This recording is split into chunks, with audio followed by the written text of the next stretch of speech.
aquí estamos con nuestra entrevistada, Deborah Ruiz, y empezamos. La primera pregunta. ¿Cómo ha sido tu experiencia con el trato humano en los centros de salud de Puerto Montt? En general no han sido malas, se esfuerzan bastante. Hemos tenido alguna diferencia, pero no ha sido tan mala. Todo bien. Entonces, siguiente pregunta. ¿En alguna ocasión te has sentido desatendida o maltratada por el personal de salud? Y si nos puedes relatar algún suceso.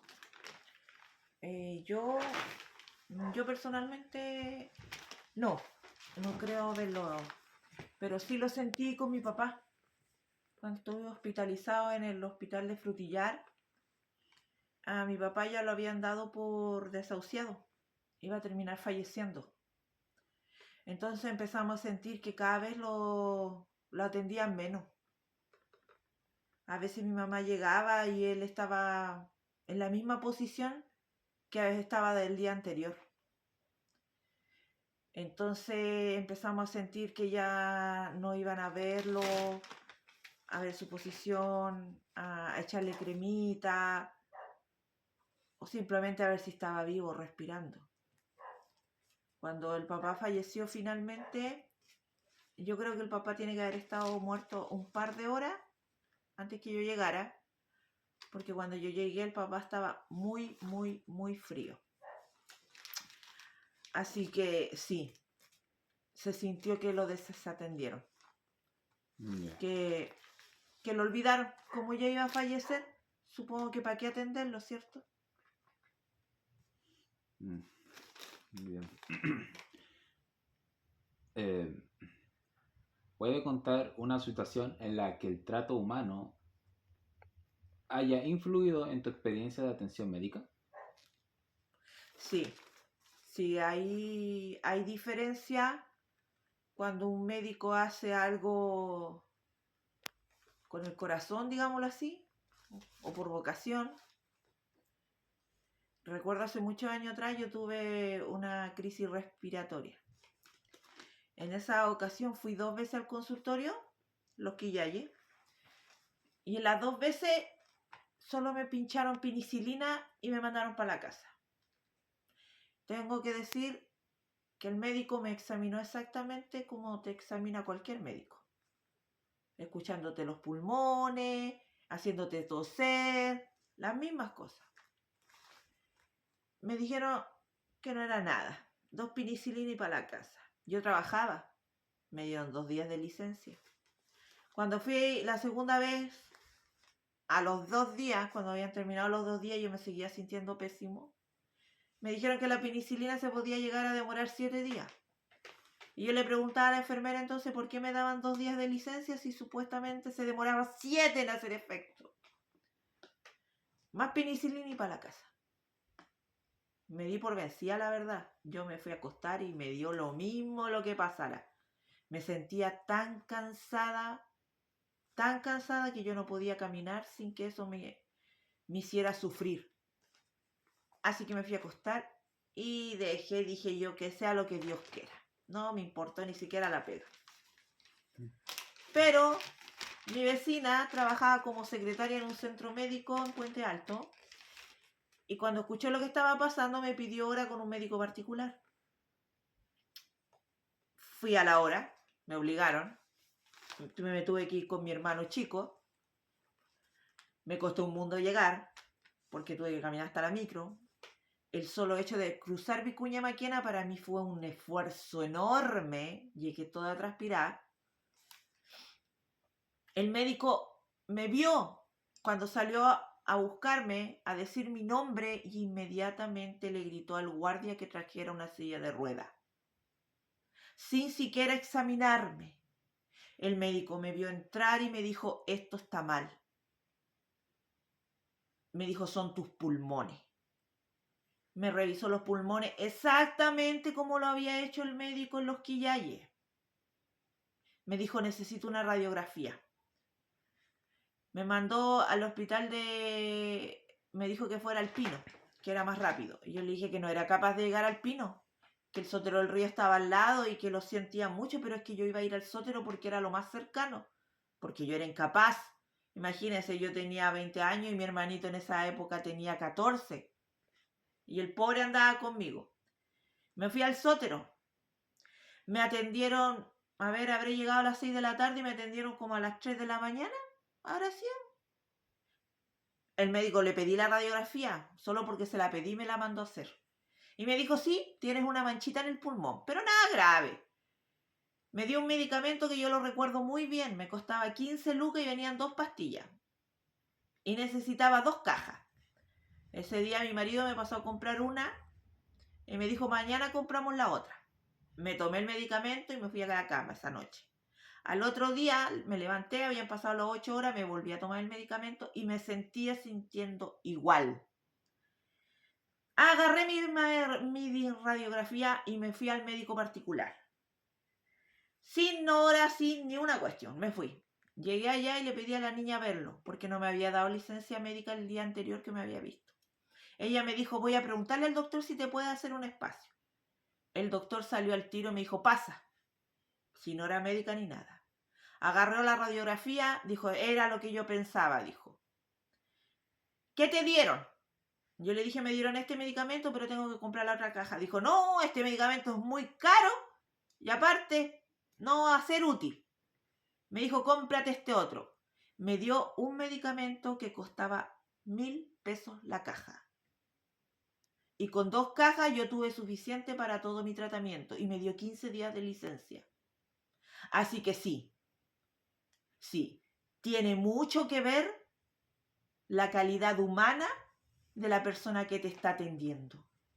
Porque tengo que decir que él me atendió exactamente con las mismas herramientas que me atendieron el médico en el hospital y los 2 médicos en el consultorio. Ya. Siguiente pregunta. ¿Qué cambios cree que serían necesarios para mejorar la calidad del trato humano en el Centro de Salud de Puerto Montt? Yo supongo que serían cursos de empatía. Muchas veces las niñas que atienden, la doctora, la TENS, la enfermera, pareciera que olvidara que la persona que está al otro lado es una persona que está ajena a lo que ellas ven todos los días. Uno está asustada porque no sabe qué está pasando. A veces llegan, te agarran el brazo, te meten la aguja, ni te dicen por qué o qué es lo que te están metiendo en la vena. Solamente lo hacen de manera mecánica. Entonces sí, encuentro que ellas con los años se van poniendo frías y ya no sienten, no empiezan a sentir lo que la otra persona, la que están tratando, puede estar sintiendo. El miedo, incertidumbre, frío. Entonces, sí, encuentro que al pasar los años es cuando más capacitación tienen que hacerle y hacerle entender o ver de alguna manera que no debe ser así. Porque no porque ellas estén acostumbradas a eso, la otra persona lo está. Bien. ¿Cómo cree que los profesionales de salud podrían mostrar más empatía y cercanía con los pacientes? Yo creo que básicamente sería conversando con ellos, involucrándose un poco en la vida de los pacientes. De repente preguntando, ¿se está alimentando bien? ¿Está comiendo bien? Señora, ¿usted está en un entorno, usted vive solita? ¿Usted vive con sus hijos? No sé. quizá conociendo un poco más a la persona con la que están tratando. De verdad que de repente yo sé que es porque hay mucho trabajo y hay muchas personas que atender en muy corto tiempo. Y pasa mucho especialmente en el servicio de urgencia. Pero también uno de repente va a los controles y entras y te dicen cuánto pesa, cuánto mide, enfermedad prevalecente. Anotan lo que dijiste sin mirarte a los ojos y te echan para afuera. No te pesan ellas, no te miden ellas. Ellas creen lo que tú le estás diciendo. Y si te estáis tomando los remedios, no, también te lo creen nomás, po. Si es que se los dijiste. Entonces, sí, falta un poco más de conversación con el paciente. Quizás se pueda saber mucho a través de preguntarle al paciente, porque no es lo mismo una abuelita que está solita todo el día, que quizá ni gas tiene para cocinar, a la que le están diciendo, aliméntese mejor. Sí, aliméntese mejor. ¿De dónde? Si la abuelita no tiene gas, si no tiene para comprar verduras.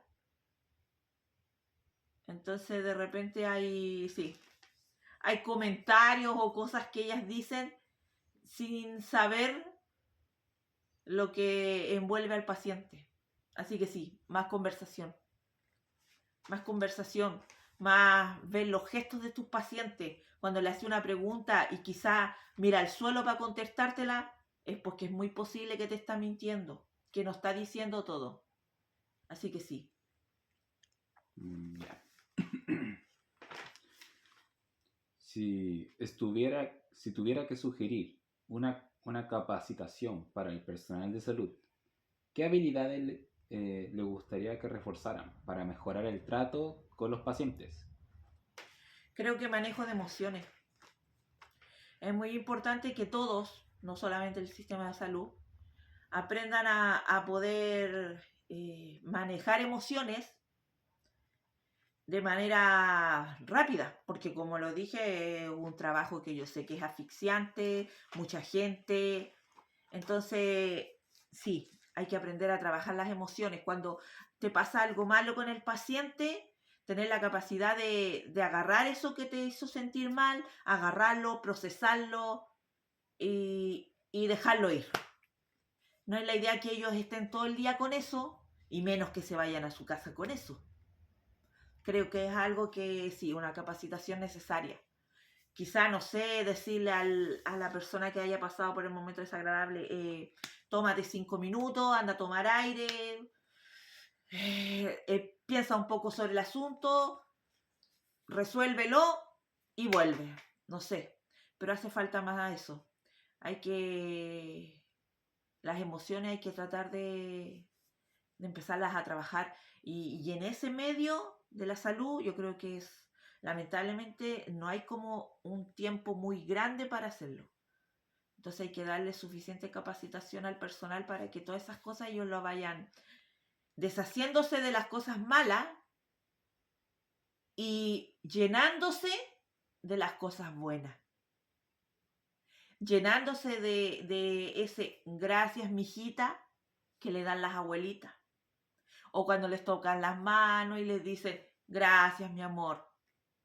Esas cosas que se retribuyen de parte del paciente y que te llenan, también tienen que lograr un poco opacar todas esas cosas negativas que a veces pasan. Y yo sé que es difícil porque yo también trabajo con personas y es realmente penca cuando alguien te hace algo malo o te dice algo feo, porque es muy probable que eso te dure todo el día. Pero sí, aunque dure todo el día, tienes que aprender a no llevártelo para la casa. Y menos volver con eso el otro día. Bien. Siguiente pregunta. ¿Cuál es tu mayor preocupación sobre el trato humano que reciben en el centro de salud? el trato humano. Mira, no, aquí en Frutillar el consultorio por lo menos no es malo. No es malo. El hospital no es malo. Lo único que está muy poco capacitadas en el hospital. Muy poco médico, cero profesional. Y las niñas necesitan más capacitación. Especialmente porque el hospital de Frutillar aquí funciona más como un geriátrico. Está lleno de abuelitos. Lleno de abuelitos. Y por lo mismo creo que deberían recibir bastante capacitación en el manejo de abuelitos, que tiene su complejidad porque ellos tienen su carácter. Y no son de los que se callan su carácter. Los abuelitos son bastante directos, frontales. Y a veces también resultan muy desagradables. Así que no, el trato humano aquí en Frutillar por lo menos no tenemos problema. Los Quillay era más frío en la Florida. Pero es porque ese pequeño consultorio cada vez fue absorbiendo más gente. Y ahora debe estar peor con el asunto de más gente cuando llegaron los inmigrantes, sin desmerecer a los inmigrantes. Pero es difícil en el asunto de educación o salud, porque un consultorio que atendía, qué sé yo, 10.000 pobladores, cuando llegaron los inmigrantes, eso pudo haber subido a 20.000 pobladores. Y es una zona conflictiva, muchas peleas, cuando las personas no son atendidas, las patas en las puertas sobran, los insultos, carabineros. Entonces, bajo ese estrés, las chicas de los consultorios, por lo menos ya, tienden a ser muy amargadas. Con justa razón. No digo que no estén en lo correcto, pero se han amargado bastante. Ya ni siquiera el buenos días. Pasan fuerte y derecho para sus estaciones de trabajo. A la hora de irte a sacar sangre, pasábamos de 5. No nos preguntábamos ni siquiera si usted había desayunado. Te sentabas y ahí, descubras el brazo, encajaban la aguja, ya está lista para afuera. Eso era todo. Y de 5 a la vez. Así de lleno estaban ya en esa época. Así que sí, supongo que el lugar geográfico donde tú ejerzas este tipo de profesión sí, tiene mucho que ver. Es muy distinto una niña que trabaja en el sector privado a una niña que trabaja en un consultorio, en un barrio complicado, como es Santiago y la zona periférica, Puente Alto, La Florida, donde hay sectores muy complicados, La Pintana. Entonces, son muy distintas las niñas. Y nosotros que lo hemos vivido, claro, Frutillar todavía es un oasis. Y las niñas te atienden súper lindas. Pero, no le digo, el lugar donde está ubicado ha hecho a estas señoritas de manera distinta. Bien. Siguiente pregunta. ¿Qué aspectos con el trato médico o administrativo te generan más insatisfacción o incomodidad? Últimamente, el médico. Dios mío, no para la mirada de ese computador. Entráis y está tonata. ¿Cómo está, señora Deborah? Y lo único que hace es escribir en ese computador. Después de estar 7 minutos en el computador escribiendo, sabe Dios qué cosa, recién se para examinarte. Recién. Y si es que te examina, ahí apenas. Cada vez examinan menos. Lo mejor es irte con un diagnóstico hecho, para que apure la cosa y el hombre no esté tanto tiempo escribiendo en ese computador. Te vuelven a preguntar una y otra vez por tus enfermedades base. Yo no tengo idea porque estás frente al computador escribiendo y no lee. Si ahí seguramente en el computador lo primero que debe salir es mi nombre, mi edad y mi enfermedades base. ¿Cierto? Pues lo primero que te ven en la ficha. Pero siempre son las mismas preguntas. Así que sí, últimamente he encontrado que los médicos los ponen mucho detrás del computador, cosa que antes no era así. Antes el médico te sentaba ahí frente a él y se conversaba. ¿Ah? Te conversaba, no te llenaba de preguntas y después iba pasando a la computadora. Te conversaba de cómo te estás sintiendo, de qué es lo que te pasa. Tú le decías y él decía, ya vamos a la camilla, y te revisaba, te decía, yo pienso que es esto, le vamos a mandar este examen, y lo único que escribía era la orden del examen y la receta. Pero ahora es todo el tiempo detrás del PC. Tú apenas le veis la cara al médico. Así que sí, cada vez se está haciendo más fría esa atención y más digitalizada. Bien. Última pregunta. ¿En qué situaciones especifican te has sentido más vulnerable o menos comprendida por el sistema de salud? Cuando el papá cayó hospitalizado. Creo que fue la vez que más mal me sentí. Porque veía que el papá se ponía cada vez peor y siempre me voy a quedar con el sentimiento de que pudieran haber hecho más.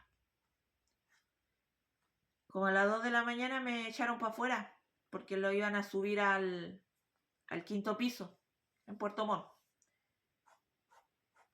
Yo había dejado mis datos. Yo esa noche no me vine porque vivo en Frutillar y esto era en Puerto Montt. No tenía cómo venirme. Así que me quedé sentada en la sala de espera hasta que amaneció.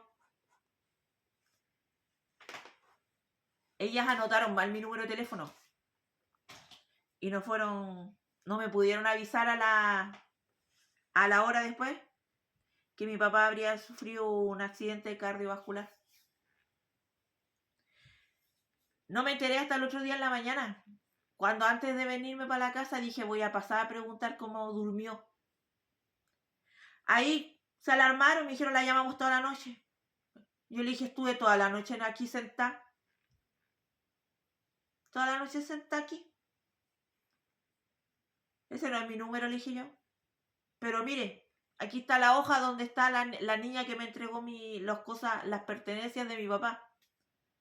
Ella sí anotó bien el número de teléfono. Me lo pidieron 4 o 5 veces. Y las 5 veces lo anotaron como el forro. La única que fue capaz de anotarlo bien fue la niña que me pasó la hoja con esas pertenencias. A causa de ello yo me enteré que mi papá no me volvería a hablar nunca más. Esa mañana a las 7 de la mañana. ¿Y todo por qué? Porque alguien no se tomó el tiempo de hacer bien su trabajo. En esa miserable cosa que ni siquiera tiene que ver con atención médica, que no lo tienen que haber estudiado en ningún instituto, ninguna universidad. Puta, solamente necesitaban la básica para anotar bien el número de teléfono. Era todo. Lo pudo haber hecho hasta la señora que hace el aseo, que estoy segura que no tiene ni cuarto medio. Pero ellas lo hicieron mal. Y a causa de eso, yo no me enteré. No me enteré que mi papá estaba luchando por su vida mientras yo estaba sentada afuera tomando café. Así que sí me sentió desatendida o mal atendida por el personal. Ya. Eso sería todo por nuestra parte. Muchas gracias por sus comentarios y aporte a nuestro trabajo. Eso sería todo.